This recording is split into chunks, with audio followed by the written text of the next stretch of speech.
یوم عاشوراء یعنی 10 محرم الحرام کا روزہ۔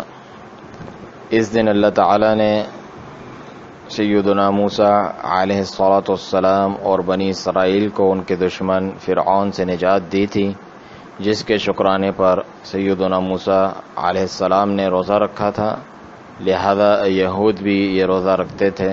تو آپ صلی اللہ علیہ وسلم نے فرمایا فَأَنَا حَقُّ بِمُوسَىٰ مِنْكُمْ فَصَامَهُ وَأَمَرَ بِصِيَامِهِ، میں سیدنا موسیٰ علیہ السلام کا تم لوگوں سے بڑھ کر حقدار ہوں، پس آپ صلی اللہ علیہ وسلم نے روزہ رکھا اور روزہ رکھنے کا حکم بھی دیا۔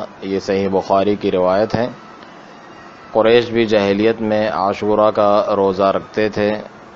رسول اللہ صلی اللہ علیہ وسلم عاشوراء کا روزہ رکھتے اور حکم دیتے۔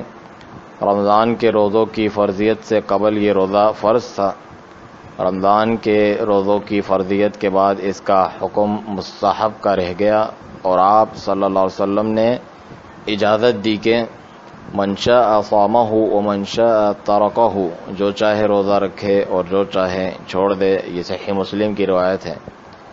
اس روزے کی فضیلت کے تعلق سے آپ صلی اللہ علیہ وسلم نے فرمایا وصيام يوم عاشوراء احتسب على الله ان يكفر السنة التي قبله، اور یوم عاشوراء کے روزے کے بارے میں مجھے اللہ تعالی سے امید ہے کہ اس سے ایک گزشتہ سال کے گناہ معاف ہوتے ہیں۔ یہ صحیح مسلم کی روایت ہے۔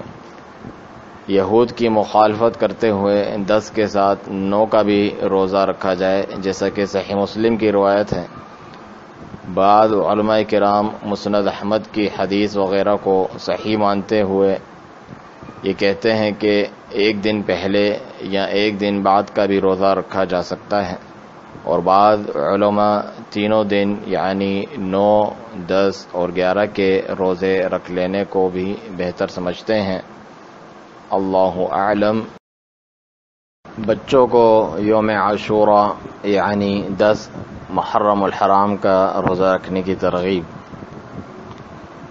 الربیع بنت معوذ بن عفراء رضی اللہ عنہ سے روایت ہے، فرمایا ارسل رسول اللہ صلی اللہ علیہ وسلم غداة عاشوراء الى قرى الانصار التي حول المدینہ، رسول اللہ صلی اللہ علیہ وسلم نے عاشوراء کی صبح کو انصار کی ان بستیوں کی طرف جو مدینہ نبویہ کے ارد گرد تھیں یہ پیغام بھجوا دیا من كان اصبح صائما فليتم صومه ومن كان اصبح مفطرا فليتم بقية يومه، جس آدمی نے صبح روزہ رکھا تو وہ اپنے روزے کو پورا کرے، اور جس نے صبح کو افطار کر لیا ہو تو اسے چاہیے کہ باقی دن روزہ پورا کر لیں۔